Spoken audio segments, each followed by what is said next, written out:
The Kyle Lance Show, and I am very honored today to be joined by Professor Jeffrey Sachs. Professor Sachs, how are you doing today? Great to be with you, Kyle. Thanks so much. Of course, I have so much I want to talk to you about. I listened to so many of your interviews, and you always have such great geopolitical analysis. And of course, now we're in this whirlwind news cycle with Donald Trump, where it seems every day there's a new round of escalations. And so I had quite a lot I want to talk to you about today. I tried to narrow it down to what we could get through in about a half hour here. Starting off with the nuclear threats being exchanged between the U.S. and Russia, Trump's threats and ramping up of economic war. Does Trump support the genocide in Gaza? And then Netanyahu versus Israel. Great. Good topics. Oops.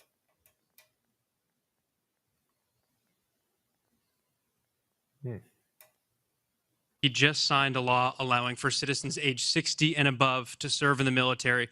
We've seen dozens of videos of young men being hauled into vans and dragged to the front lines against their will. And we've even seen videos of a young man with Down syndromes serving on the front line. When you campaigned, you said you wanted to see the people stop dying. A lot of people admired that statement. Now the people dying are elderly, mentally handicapped, and conscripts.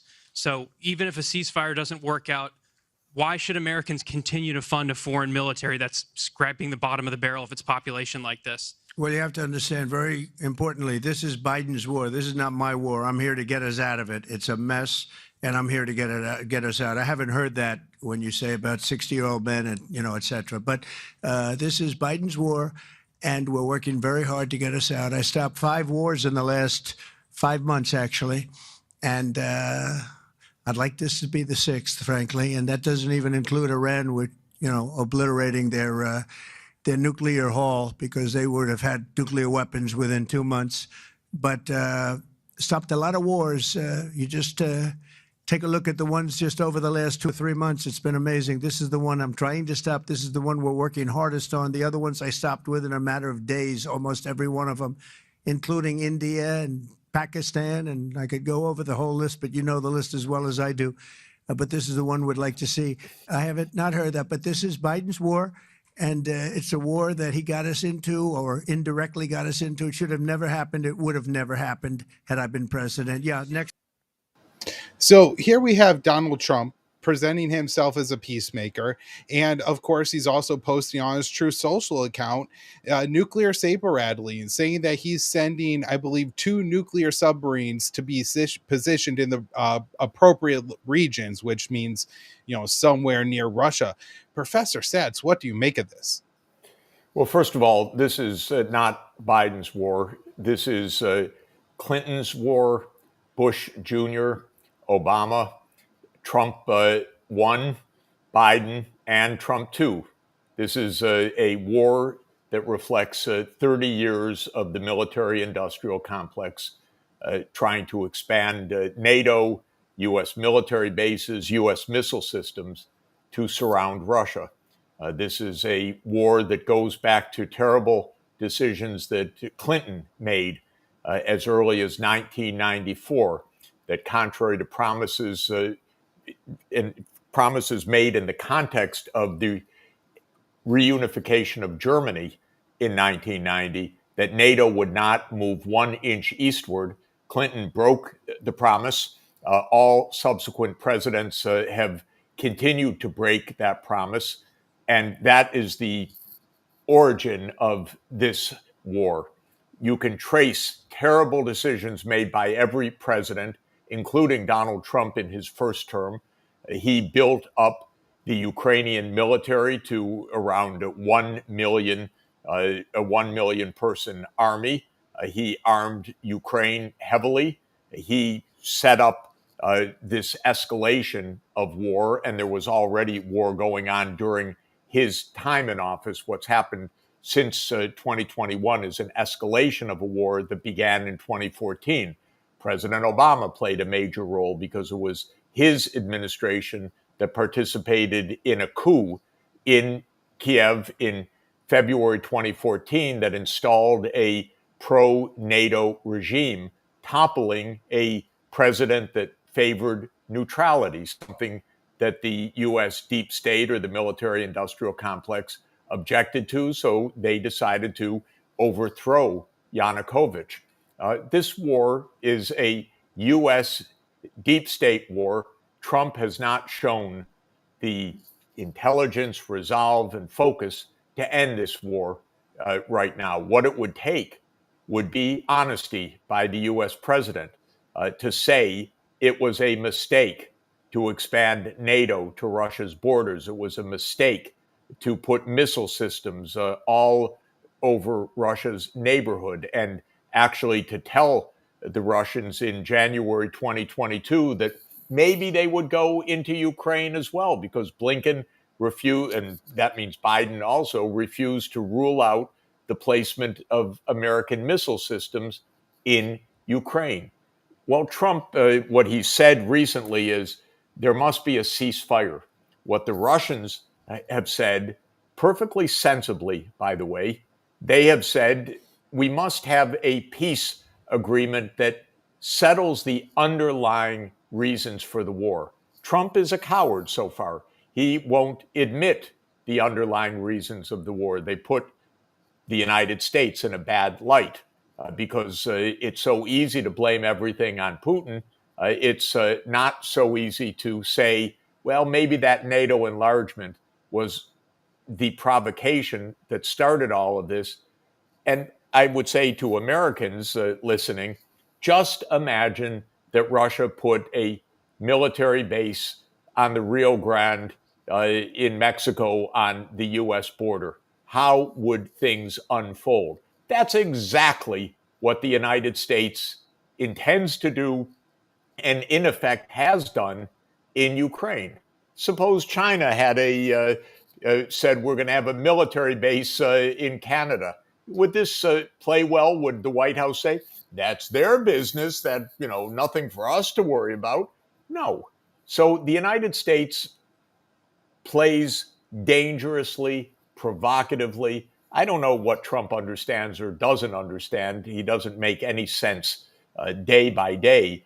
But what has transpired in recent months is simply a demand, okay, ceasefire.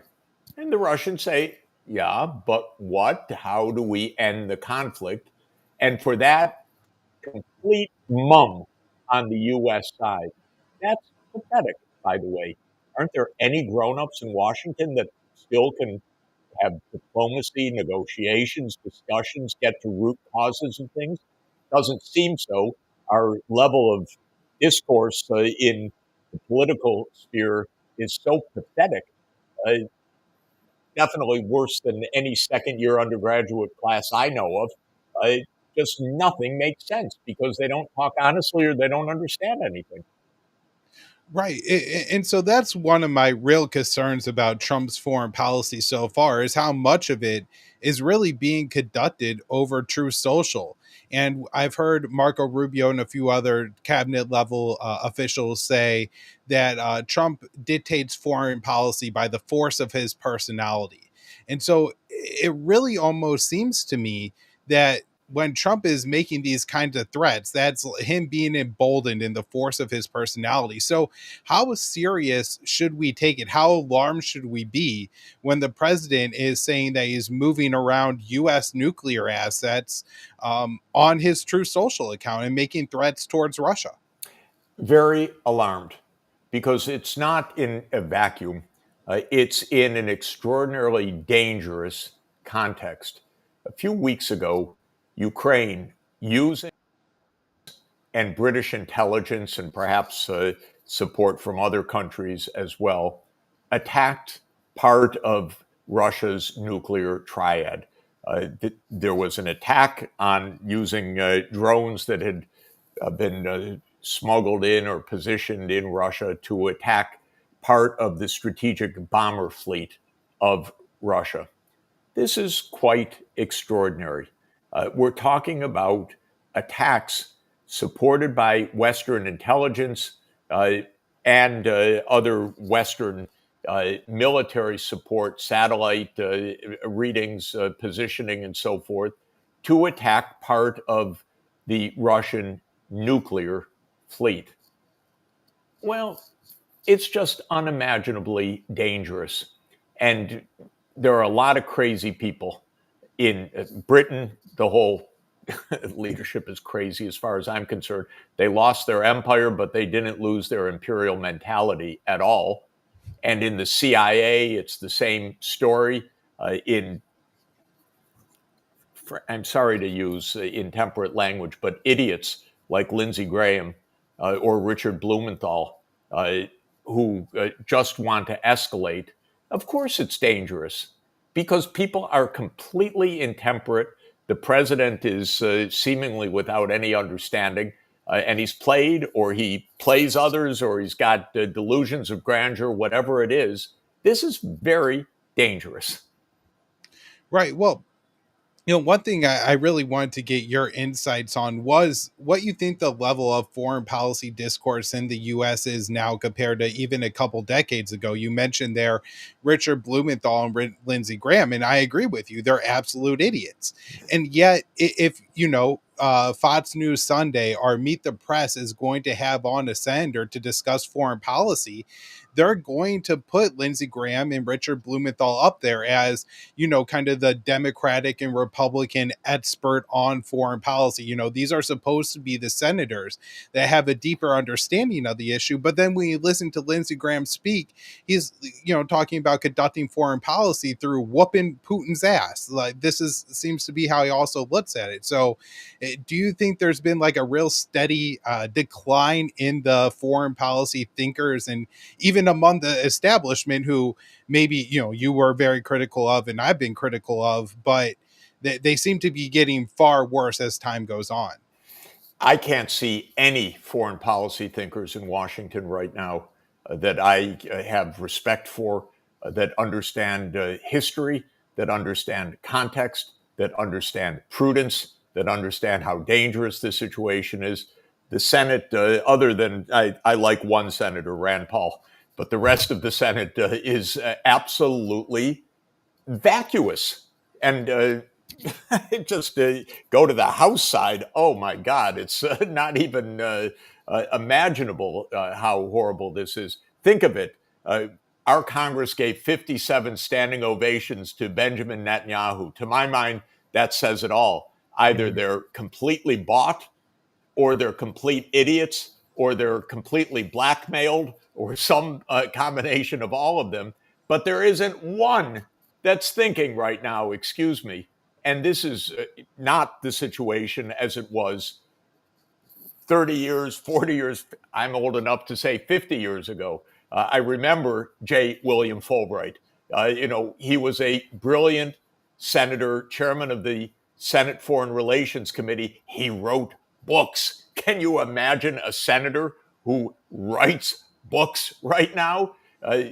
Fulbright wrote a great book 60 years ago called The Arrogance of Power. It has withstood the test of time. We had leaders like that.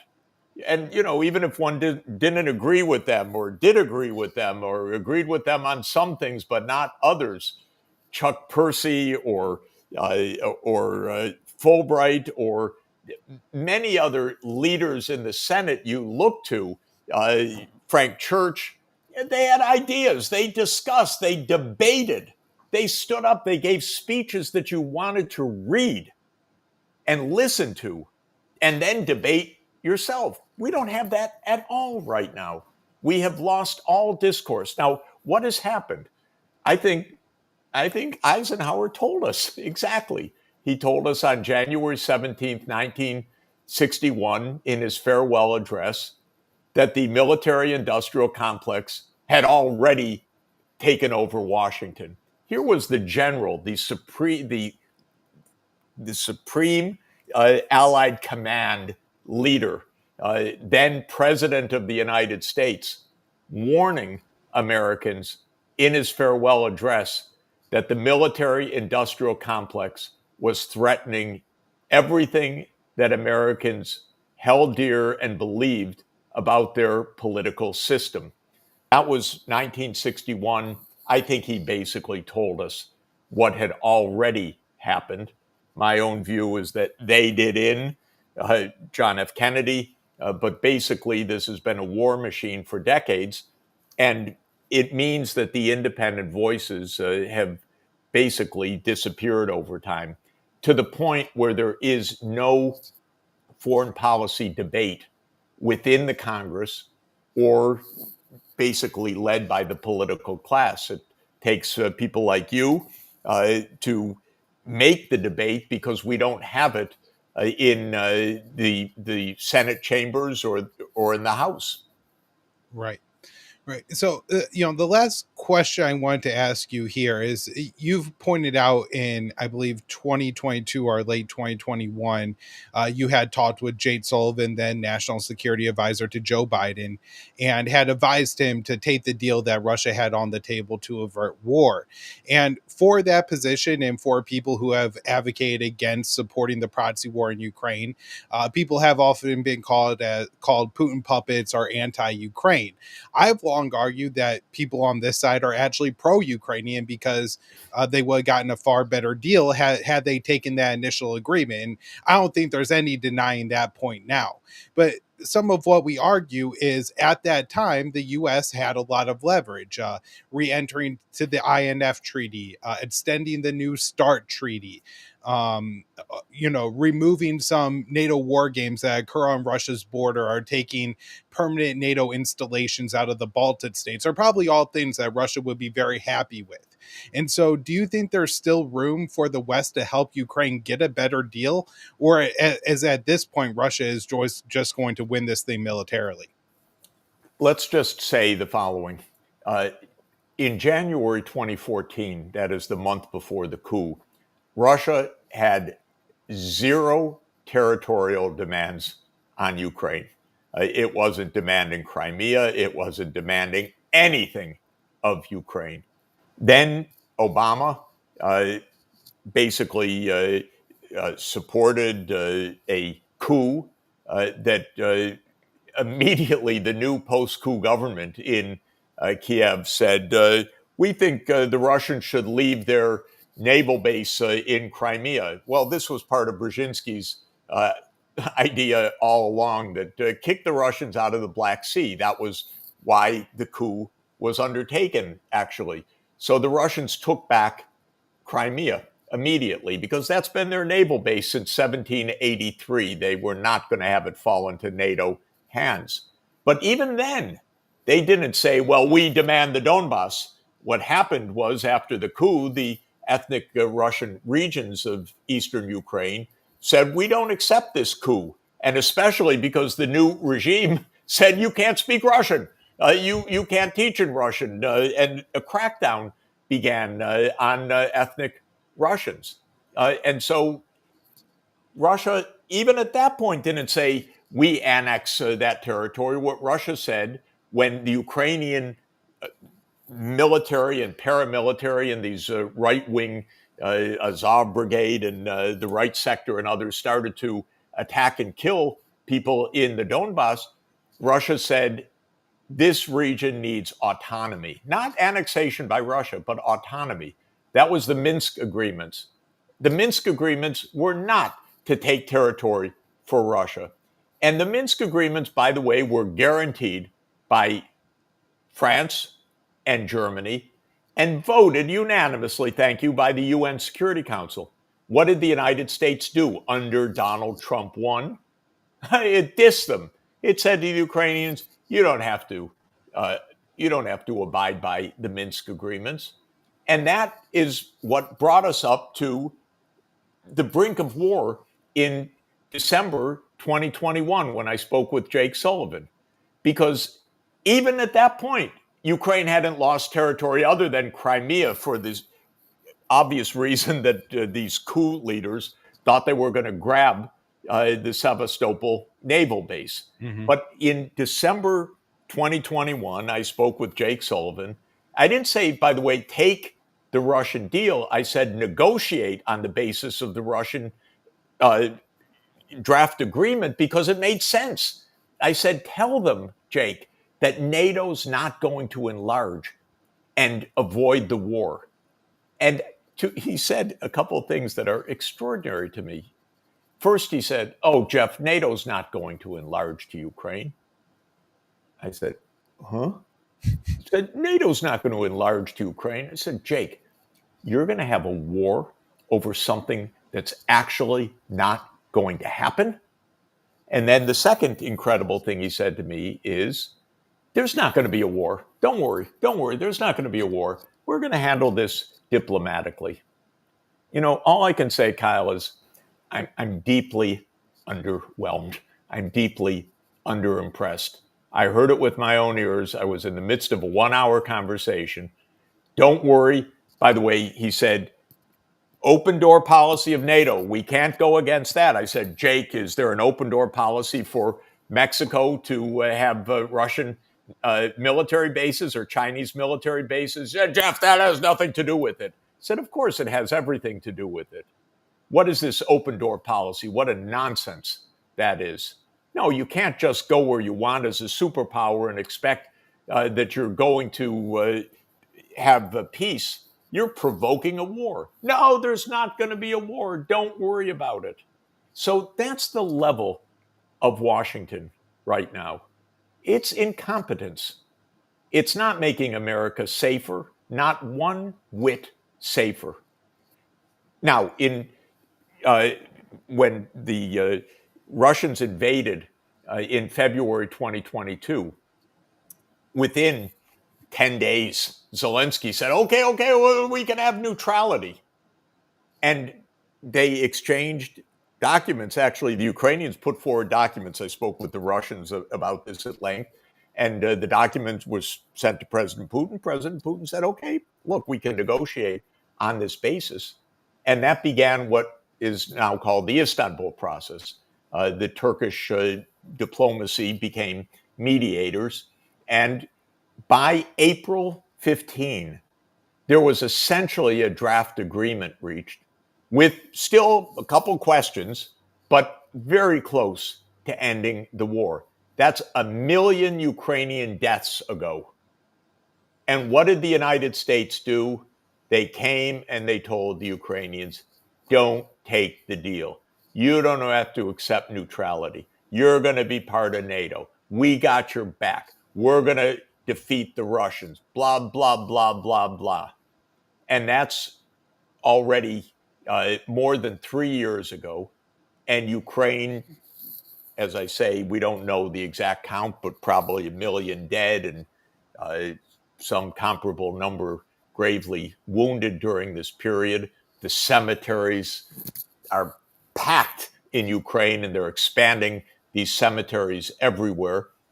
This is idiocy. Now, when Trump came in, he said he was going to end this. He's going to end it in 24 hours. By the way, he could have. What he had to say publicly is NATO enlargement was a danger. Not abiding by Minsk was a big mistake. We've got to sit down and respect Russia's security interests as well as Ukraine's, as well as ours. And then we're going to end this, but we have to do it honestly, not the CIA way, which is we do whatever we want. The other side is going to fold its hand. Not the military-industrial complex way. We can go wherever we want because we are the United States. No, but on the basis of mutual security. Has Trump said those things publicly? To my knowledge, not one time. Does he understand it? I don't know. Does Rubio understand it? Probably. But they're cowards. They don't tell the truth. And they think, by the way, they can just make demands and that somehow the demands will be fulfilled. That's what's called diplomacy in the U.S. sense right now. And Vance, he even in one of his talks, J.D. Vance, defined the Trump doctrine. And he said the Trump doctrine is you try intensive diplomacy, and when that doesn't work, you bring in the big guns and you win. And they don't understand what diplomacy is. They think diplomacy is you make a list of demands that the other side concedes to, and that's the end of the story, because they know you have the big stick behind them. Okay, maybe in 1905 with Teddy Roosevelt, but not today. We're in a multipolar world and it ain't working. And Trump doesn't seem to understand that because he makes demands of everybody. Most recently, he tells the Indian government, you have to stop importing oil from Russia. They say, yeah, but you guys import nuclear fuels from Russia. I don't talk about that. We just make demands. And so, of course, it doesn't work. It's Well, not working at all.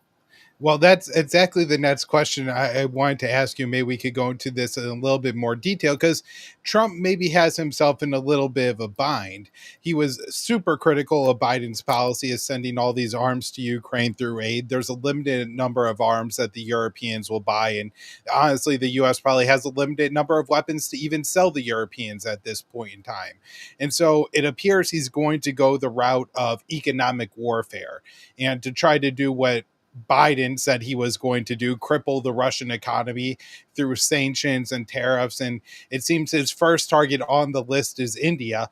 Will he be able to bully the Indians into breaking their economic relationship with Russia? Absolutely not. And what he has done today is to make the BRICS countries even more united and stronger in the sense of not being bullied by the United States. The BRICS, remember, the original five are Brazil, Russia, India, China, and South Africa. And their general view is we have a multipolar world. We don't want the United States dictating all the rules. But the truth is, each one said, okay, yeah, yes, we're together, but also we want good relations with the US. When I was in India in March and had a lot of discussions with Indian leaders and with scholars and so forth, they felt, yeah, we have the inside track with Trump because Trump wants India to supply the goods to the U.S. market as opposed to China. So we're going to have a good trade deal. I tried to tell them, don't be so sure. You're dealing with an absolutely obstreperous and short-sighted and hegemonic U.S. administration that could give a damn about India. And so don't be so sure you're going to get this special deal. And they said, oh, you're a little too anti-American, Mr. Sachs. I said, I'm not anti-American. I'm just telling you, don't expect the kind of deal you think. Well, today they got the news. And Trump is not going to be able to bully India. They can't stop this trade. They're not going to. India is 1.5 billion people, almost 5 times larger than the U.S. population. It's growing quite rapidly. It has strong relations with Russia, good for them on many points. But more generally, it is a growing economy and the largest population country of the whole world now, having overtaken China by a smidgen in that regard. No, they're not going to be able to bully them. But you look at these tariffs in the end, it's essentially the high tariffs also on Brazil, Russia, of course, India, China, South Africa. Trump has gone out after every one of them. And basically, why? Essentially, because the U.S. approach is you either bend your knee to us or get down on your knees and beg us, or we punish you. And that's the mentality of the U.S. deep state, and it definitely fits Trump's mentality. He thinks he can bully anyone. But the world's actually not like that anymore. Maybe in the beginning of the unipolar moment back in the 1990s, no one would have resisted. But we're in 2025, and there are a lot of powerful countries, and they do not depend on the U.S. market. Maybe they sell 10 or 15% of their exports to the U.S. market, but they don't depend on the U.S. market. And I think President Lula of Brazil put it most succinctly and most clearly, he said, we don't want an emperor, period. And I think that is the prevailing mood. Well, Professor Sachs, thank you so much for giving me your time on today's show. I really appreciate it, and for sharing your insights with my audience. Certainly, no, everybody, don't miss Professor Satz's appearance on Judging Freedom. They're a must listen every week, and I hope to have you back on the show sometime again in the future. We'll do it. Good. Thank you so much. Thank you. Great to be with you.